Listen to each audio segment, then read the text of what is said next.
অন্নপূর্ণা যোজনা সম্পূর্ণ form fill up একবার দেখো। পারিবারিক প্রধানের যা নাম সেটা লিখবে, জন্ম তারিখ অবশ্যই দেবে, প্রধানের লিঙ্গ টিকচিহ্ন দেবে, প্রধানের আধার নম্বর লিখবে, ডিজিটাল রেশন কার্ড যদি থেকে থাকে সেটা দেবে, পারিবারিক সদস্য সংখ্যাটা লিখবে, ঠিকানা স্থায়ী ঠিকানা, যোগাযোগ নম্বর, আধারযুক্ত একটা মোবাইল নম্বর, নাম, জন্ম তারিখ, লিঙ্গ, পরিবারের এগুলা অবশ্যই দেবে এবং এগুলা একটা একটা করে উল্লেখ রয়েছে, সদস্যদের বিবরণ ওখানে দেবে।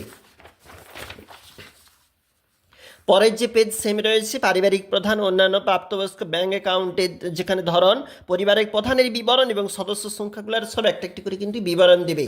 আর চলে যাবো ওই দিকটাতে, এপিক নম্বর, ভোটার এপিক কার্ডের নাম্বার দেবে এবং বিধানসভা ক্ষেত্র অংশ নম্বর, ভোটার লিস্ট অবশ্যই রয়েছে সেখান থাকতে দেবে এবং এগুলা সদস্য সংখ্যার যেগুলা বিবরণ দেবে। বিভাগ রয়েছে অসংরক্ষিতর মধ্যে আমি পড়ি সেই জন্য অসংরক্ষিত।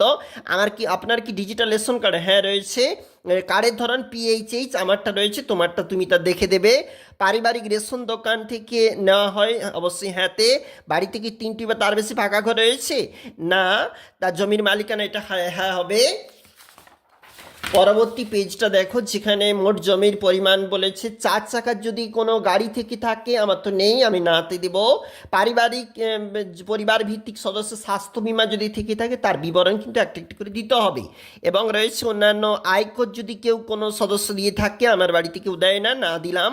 পরিবারের সদস্য সংখ্যা, প্যান কার্ড সেগুলো উল্লেখ হলো, সদস্যদের প্যান কার্ড কিন্তু একটা একটি করে উল্লেখ হলো। তারপর চলে যাও ওই দিকটাতে, কর্মসংস্থানের বিবরণ, এখানে বেকার বা অন্য কোনো সংস্থায় যদি কোনো চাকরি টাকরি করে থাকে তাহলে অন্যান্য হয়ে গেল, বা সদস্যের বিবরণগুলোও দিবে ঠিকঠাক করে।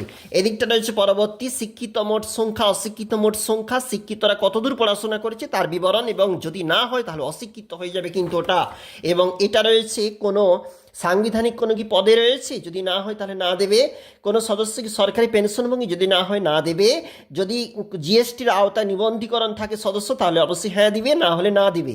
বার্ষিক আয় মোট, এটা অঙ্কে লিখবে। সিএ এর বিবরণ বর্তমান অনুযায়ী এটা আমাদের অবশ্যই প্রযোজ্য নয় আমার, তাই জন্য ওটা এড়িয়ে যাব। এবং কিষাণ ক্রেডিট কার্ড যদি থেকে থাকে তার বিবরণ কিন্তু একটা একটি করে দিতে হবে। এসআইআর যে হয়েছিল 2026-এ, যদি নাম বাদ পড়ে না থাকে, অর্থাৎ যদি থেকে থাকে তাহলে কিন্তু আর কোনো কিছু হচ্ছে না, আর যদি পড়ে থাকে নাম বাদ বা বিচারাধীন হয়ে থাকে তাহলে কিন্তু বিবরণটা তোমাকে অবশ্যই দিতে হবে।